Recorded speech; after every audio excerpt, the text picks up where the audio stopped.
Hello students, welcome back. Here is Ekhil Akhwani and today we are going to deal with the next part of our chapter number 10, that is light, reflection and refraction. And hopefully ये जो lecture होगा ये अपना last lecture होगा इस chapter का। अभी तक जो अपन ने पिछले lecture तक पढ़ा उसमें जितने भी concept थे इस chapter में वो सभी के सभी अपन ने deal कर लिए, सभी अपन ने पढ़ लिए थे। सिर्फ कुछ न्यूमेरिकल्स हैं जो बाकी है, जो मुझे आपको सॉल्व करवाना बाकी है। तो आज मैं आपको कुछ न्यूमेरिकल सॉल्व कराऊंगा और होपफुली ये चैप्टर यहाँ पे फिनिश हो जाएगा। इसके बाद कुछ असाइनमेंट्स के लिए मैं आपको न्यूमेरिकल्स और क्वेश्चन में आपको सॉल्व करने के लिए दूंगा, जो कि आपको नीचे डिस्क्रिप्शन बॉक्स में उसकी लिंक मिल जाएगी, वहाँ से आपको डाउनलोड करना है और उन असाइनमेंट्स को आपको सॉल्व करना है। अलॉन्ग विद दैट इसके अलावा मैं आपको जो इस चैप्टर के क्वेश्चन आंसर्स हैं उसकी भी मैं आपको PDF प्रोवाइड कर दूंगा। तो ये जब आप नोट्स कंप्लीट कर लोगे, लिख लोगे, जितने भी नोट्स मैंने इस पूरे चैप्टर में आपको करवाया है, पूरे कॉपी में, फेयर कॉपी में नोट्स लिखने के बाद वो जो भी क्वेश्चन आंसर वो भी आपको कॉपी में क्या करना है, नोट करना है। तो आज अपन एक न्यूमेरिकल देखते हैं, न्यूमेरिकल को सॉल्व करते हैं। न्यूमेरिकल में क्या दिया हुआ है अपन को पहले पढ़ते हैं अपन। An object 5 cm in length is held 25 cm away from a converging lens of focal length 10 cm. Draw the ray diagram and find its position, size and nature of the image form. अपन को क्या दिया हुआ है, एक object है जो कितना है 5 सेंटीमीटर की लेंथ है उसकी। 5 सेंटीमीटर की लेंथ है मतलब कि ये क्या है, ऑब्जेक्ट की हाइट है, ठीक है। 25 centimetre away from a converging lens, ये जो ऑब्जेक्ट है कितना दूर खड़ा है, 25 सेंटीमीटर दूर खड़ा हुआ है। किससे? एक कन्वर्जिंग लेंस से 25 सेंटीमीटर दूर खड़ा हुआ है। मतलब ये जो 25 सेंटीमीटर है ये क्या हो गई, अपनी ऑब्जेक्ट डिस्टेंस हो गई, ठीक है। कन्वर्जिंग लेंस, अब कन्वर्जिंग लेंस कौन सा लेंस होता है, कॉन्वेक्स लेंस होता है, ठीक है। और फोकल लेंथ 10 सेंटीमीटर, उसकी फोकल लेंथ कितनी है, 10 सेंटीमीटर है। अपन को इसके लिए रे डायग्राम बनाना है, उसकी पोजीशन फाइंड करना है, साइज और नेचर ऑफ द इमेज, ठीक है। ये सब चीजें अपन को बताना है। तो जिस तरीके से अपन बोर्ड में सॉल्यूशन करते हैं पूरा उसी पैटर्न में आपको बता देता हूँ कैसे आपको करना है। सबसे पहले आपको लिखना है गिवन दैट, जो भी आपको चीज दी हुई है सबसे पहले आप वो लिखोगे। सबसे पहले क्या दिया हुआ, ऑब्जेक्ट की जो लेंथ है वो 5 सेंटीमीटर, तो ये है हाइट ऑफ ऑब्जेक्ट। तो height of object, height of object कितनी दी हुई है अपन को, इसे अपन डिनोट करते हैं h से, और ये दी हुई है मेरे पास कितनी, 5 centimetre. Is held 25 centimetre away from a converging lens, कितना दूर है 25 सेंटीमीटर, तो ये हो गया मेरे पास object distance. Object distance, object distance कितना है मेरे पास, ऑब्जेक्ट डिस्टेंस को अपन डिनोट करते हैं u से, और ये दिया हुआ 25 सेंटीमीटर। एक चीज मैं आपको ऑलरेडी बता चुका हूँ कि ऑब्जेक्ट डिस्टेंस हमेशा कैसा लेना है, नेगेटिव लेना है, ठीक है। भले कोई सा भी केस हो, ऑब्जेक्ट डिस्टेंस हमेशा नेगेटिव। लेंस कन्वर्जिंग है, focal length 10 centimetre, focal length को डिनोट करते हैं f से, और ये कितनी दी हुई है, 10 सेंटीमीटर। अब इधर ध्यान दीजिए, लेंस कन्वर्जिंग है, कन्वर्जिंग लेंस मतलब कैसा लेंस है, कॉन्वेक्स लेंस है, और कॉन्वेक्स लेंस इसकी अपन को फोकल लेंथ कितनी दी हुई है, 10 सेंटीमीटर। कॉन्वेक्स लेंस की जो फोकल लेंथ रहती है वो हमेशा कैसी रहती है, पॉजिटिव, तो यहाँ पे साइन कैसा रहेगा, पॉजिटिव ही रहेगा, ऐसे नेगेटिव नहीं करना है। अब इसके लिए रे डायग्राम मैंने बताया वो एंड में बनाना है, पहले पोजीशन, साइज और नेचर बताना। अब अपन को पता है लेंस फॉर्मूला यूज करेंगे अपन, using lens formula, using lens formula. Lens formula already मैं आपको बता चुका हूँ क्या होता है, 1/f is equals to 1/v minus 1/u। Mirror फॉर्मूले जैसा ही होता है, बस मिरर फॉर्मूले बीच में यहाँ पे प्लस होता है, लेंस फॉर्मूले में क्या होता है, माइनस होता है। तो 1/f, 1/f की वैल्यू कितनी है, 10 is equals to 1/v, v अपन को निकालना है, माइनस 1/u, u की वैल्यू कितनी है, -25, तो हो गया -25। क्लियर है इतना? तो यहाँ से हो जाएगा मेरे पास 1/10 इज इक्वल्स टू 1/v, और यहाँ से माइनस माइनस क्या हो जाएगा, प्लस हो जाएगा 1/25। क्लियर है इतना? यहाँ तक होपफुली कोई भी डाउट नहीं होगा। अब आगे देखते हैं आगे क्या होगा इसके। अब इधर देखिए 1/10 is equals to 1/v plus 1/25, 1/25 की साइड चेंज करेंगे, यहाँ प्लस क्या हो जाएगा, कैसा हो जाएगा, माइनस हो जाएगा। तो 1/10 minus 1/25 is equals to 1/v, 1/10 minus 1/25 is equals to 1/v। तो 1/v की वैल्यू कितनी है अपने पास, 1/10 माइनस 1/25। तो यहाँ से अपन को मिलेगा, this implies 1/v is equals to 1/10 minus of 1/25, ठीक है। तो यहाँ से अपन क्या करेंगे, 1/v, और अपन को क्या करना है, एलसीएम लेना है। एलसीएम जब अपन लेंगे तो एलसीएम कितना आएगा अपने पास यहाँ पे, 50 आ जाएगा। ठीक है, तो यहाँ देखिए एलसीएम लेना आपको आता होगा। 10 5 जा कितना होता है 50, तो 1 5 जा 5 माइनस 25 2 जा 50 होता है, तो 1 2 जा 2, it is equals to 1 by V is equals to 5 minus 2 3 by 50। ये 1 बाय वी की वैल्यू है, तो वी की वैल्यू क्या हो जाएगी अपने पास, इसका रेसिप्रोकल ले लो, तो वी की वैल्यू हो जाएगी 50 बाय 3, और जब इसे आप डिवाइड करोगे तो आपको क्या मिल जाएगा 16.67 सेंटीमीटर। ठीक है, तो ये आ गई अपने पास पोजीशन ऑफ इमेज। क्या आ गई पोजीशन की, इमेज कहाँ बनेगी 16.67 सेंटीमीटर लेंस से दूर बनेगी। साइज बताना है इसकी, अब अपन को पता है वी नो दैट मैग्निफिकेशन जो होता है एम से डिनोट करते हैं, और इसकी जो वैल्यू होती है वो क्या होती है एच डैश बाय एच, और इसको अपन लिखते हैं वी बाय यू भी लिखते हैं। मिरर वाले केस में माइनस वी बाई यू लिखते हैं, लेंस वाले केस में वी बाई यू लिखते हैं। लेंस में पॉजिटिव साइन रहता है, मिरर में नेगेटिव लेते हैं। तो H dash by H V by M तो पता ही नहीं अपन को, तो अपन इन दोनों को इक्वेट करेंगे। एच डैश क्या होती है हाइट ऑफ इमेज। अब हाइट ऑफ इमेज अपन को निकालना है, तो यहाँ लिखा मैंने H dash divided by height of object कितना है 5 इज इक्वल्स टू वी की वैल्यू अभी अपन ने निकाली कितनी है 16.6 है, तो अभी अपन क्या करते हैं 50 बाय 3 लिख देते हैं, ताकि अपने जो कैंसिल वगैरह होगा वो इजीली हो जाएगा। तो यहाँ पे आ गया मेरे पास 50 बाय 3 वी की वैल्यू। नीचे क्या लिखते हैं u की वैल्यू, u कितना है -25, तो यहाँ पे हो जाएगा मल्टीप्लाई बाय -25। क्लियर है इतना। अब इधर देखिए यहाँ से अपन को आगे क्या मिलेगा, तो इसको मैं यहाँ पे सॉल्व कर देता हूँ। तो एच डैश की जो वैल्यू आएगी मेरे पास वो क्या हो जाएगी, ये 5 इधर जाएगा तो हो जाएगा 50 मल्टीप्लाई बाय 5, और नीचे क्या बचा, ये माइनस को आगे लगा दिया मैंने, कहता है 3 इंटू 25, तो 3 मल्टीप्लाई बाय 25।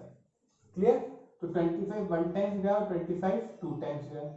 ठीक है, तो एच डैश की वैल्यू आ गई मेरे पास कितनी 2 5 जा 10 माइनस 10 बाय 4, तो ये कितना हो गया माइनस ऑफ 3.33 सेंटीमीटर। क्लियर है, तो यहाँ पे अपने पास एच डैश की वैल्यू आ गई। तो अब मैं क्या करता हूँ इसको यहाँ से इरेज कर देता हूँ, ठीक है, ताकि आगे का सॉल्व कर दूं मैं।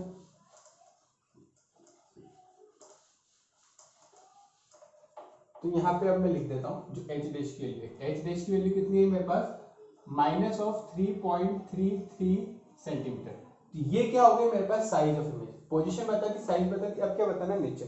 अच्छा, एच डैश की जो इमेज की हाइट आई है वो किसकी आई है नेगेटिव। नेगेटिव कब होती है, जब इमेज कैसी होती है प्रिंसिपल एक्सिस के नीचे होती है। जब इमेज इन्वर्टेड होती है, इन्वर्टेड होती है तभी हाइट कैसी आएगी नेगेटिव आएगी। तो यहाँ पे लिखेंगे here negative sign implies that image formed is real and inverted। ठीक है, और जो इन्वर्टेड रहती है वो हमेशा कैसी रहती है रियल रहती है। ठीक है, तो अपन ने देखो तीनों चीजें बता दी, सब चीजें क्या क्या। सबसे पहले अपन को बताना था पोजीशन, ठीक है, तो तीनों चीजें यहाँ पे लिख देना। क्या क्या लिखोगे, सबसे पहले लिखोगे पोजीशन। पोजीशन में अपन ने बताया v की वैल्यू कितनी आई 16.67 सेंटीमीटर। ठीक है, अवे फ्रॉम द लेंस, इसके आगे लिख देना अवे फ्रॉम द लेंस। इसके बाद नेचर, या पहले साइज लिख दो, साइज ऑफ इमेज। यहाँ पे पोजीशन क्या आगे लिख देना पोजीशन ऑफ इमेज। तो size of image H dash, ये क्या लिखोगे माइनस ऑफ 3.33 सेंटीमीटर।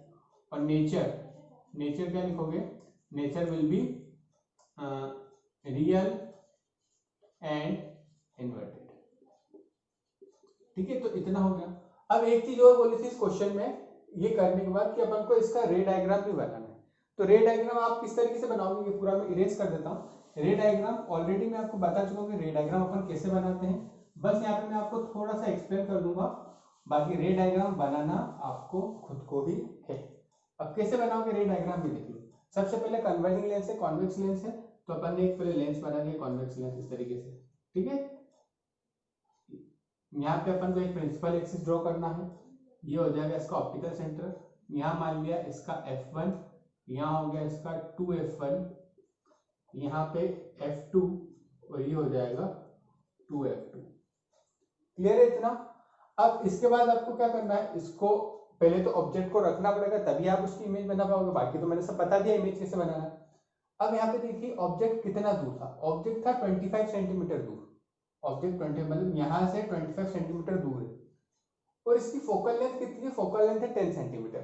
देखिए यहाँ से यहाँ तक की लेंथ 10 सेंटीमीटर, तो इसकी डबल कितनी होगी 20, और वो 25 मतलब इससे भी दूर होगा, तो इस ऑब्जेक्ट कहाँ है 2f1 से पीछे खड़ा है। ठीक है, तो ये ऑब्जेक्ट। अब इसकी आपको इमेज बनाना है।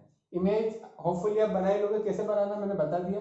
एक रे पैरेलल जाएगी तो f2 से पास हो जाएगी, सेकेंड f1 से पास कर देना तो पैरेलल हो जाएगी, और इमेज का बनेगी इन दोनों के बीच में बनेगी। ठीक है, क्लियर है इतना। और एक चीज और, यहाँ पे देखिए जो इमेज की जो साइज है ये कैसी है 3.3 थी, ऑब्जेक्ट की कैसी थी 5 थी। तो यहाँ पे जो इमेज बनी वो कैसे बनी है, डिमिनिश छोटी बनी है, यहाँ पे दिख रहा है अपन को डिमिनिश। तो यहाँ पे जो इमेज भी बनेगी वो आपकी कैसी बनेगी, यहाँ पर बनेगी इमेज, और वो कैसी रहेगी इस ऑब्जेक्ट से छोटी रहेगी। ठीक है, अब ये रे डायग्राम आपको पूरा कंप्लीट करना है और सॉल्व करना है। इसके अलावा एक क्वेश्चन और मैं आपको एक्सप्लेन कर देता हूँ, ये जैसे कन्वर्जिंग लेंस का था, अब एक में डाइवर्जिंग लेंस का आपको क्वेश्चन एक्सप्लेन कर देता हूँ। बाकी इसके अलावा सब आपको करना है, अगर कोई डाउट आता है तो मुझसे पूछ लें। तो पहले मैं क्वेश्चन नोट कर देता हूँ यहाँ पे कि क्वेश्चन क्या दिया हुआ है। क्वेश्चन है अपने पास, ठीक है, क्वेश्चन नंबर 11 है इसी का, question number 11 textbook exercise का। A concave lens of focal length 50 centimetre, concave lens of focal length 15 centimeter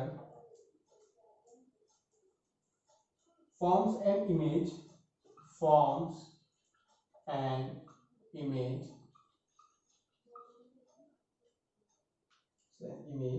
10 centimeter from the lens, 10 centimeter from the lens, 10 centimeter दूर क्या बनती है, लेंस से इमेज बनती है। How far is the object placed, how far is the object placed from the lens?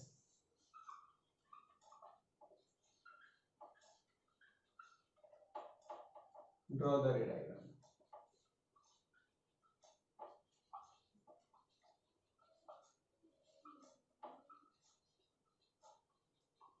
ठीक है,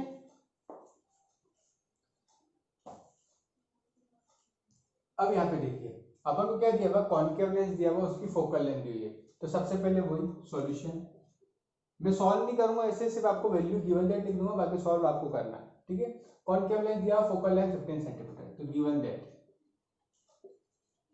सबसे पहले फोकल लेंथ कितनी दी हुई है, फोकल लेंथ दी हुई है 15 सेंटीमीटर, 15 सेंटीमीटर। लेंस कैसा है, कॉन्केव, कॉन्केव की फोकल लेंथ हमेशा नेगेटिव। ठीक है, forms an image 10 centimetre from the lens, image बनी है 10 सेंटीमीटर दूर, तो ये क्या हो गया इमेज डिस्टेंस, इमेज डिस्टेंस को डिनोट करते हैं किससे, बी से, और ये कितना है 10 सेंटीमीटर। ये भी क्या होगा नेगेटिव, क्यों होगा नेगेटिव ये आपको बताना है नीचे कमेंट सेक्शन में। फोकल लेंथ को एफ से डिनोट करते हैं, ये कितना था मेरे पास -15 सेंटीमीटर। ठीक है, how far is the object away from, अब ऑब्जेक्ट डिस्टेंस बताना, तो ऑब्जेक्ट डिस्टेंस के लिए क्या करना है, using lens formula, lens formula use करना, क्या हो जाएगा 1/f equals to 1/v minus 1/u। तो 1/f कितना 1/-15 इक्वल्स टू 1/v की वैल्यू कितनी है -10 माइनस 1/u। ठीक है, तो यहाँ पे -1/u को उधर दे दो तो हो जाएगा +1/u इक्वल्स टू, ये इधर आके प्लस का हो जाएगा तो कितना हो जाएगा 1/15 माइनस 1/10। ठीक है, तो ये क्लियर होगा। तो यहाँ से आ जाएगा 1/u इक्वल्स टू, एलसीएम लेंगे तो कितना हो जाएगा 30, 15 2 जा तो 1 2 जा 2 माइनस 10 3 जा तो 1 3 जा 3, तो कितना आया 1/u इक्वल्स टू -1/10। 30। तो यहाँ से मिल जाएगा यू की वैल्यू कितनी आई, -30 सेंटीमीटर। ठीक है, सॉल्व कर दिया मैंने। अब अपने पास यहाँ देख लीजिए, फोकल लेंथ है, मतलब एफ है, वी है, यू है, इसका रे डायग्राम बनाना है आपको। ठीक है, रे डायग्राम आपको खुद बनाना है और मेरे को बताना है कि कोई दिक्कत तो नहीं आ रही है, डाउट वगैरह आए तो नीचे मुझे कमेंट सेक्शन में बता दें। तो यहाँ पे अपन ने ये जो चैप्टर था, ये चैप्टर अपना यहाँ पे फिनिश कर दिया। अब इस चैप्टर में कोई भी डाउट है तो नीचे मुझे कमेंट सेक्शन में बता दें। न्यूमेरिकल्स को अच्छी तरीके से सॉल्व करें, पावर वाले न्यूमेरिकल्स जो हैं उनको भी आपको सॉल्व करना है। इसके अलावा मैंने आपको बताई थी, PDF में आपको प्रोवाइड कर दूंगा। तो आज के लिए इतना ही, थैंक यू।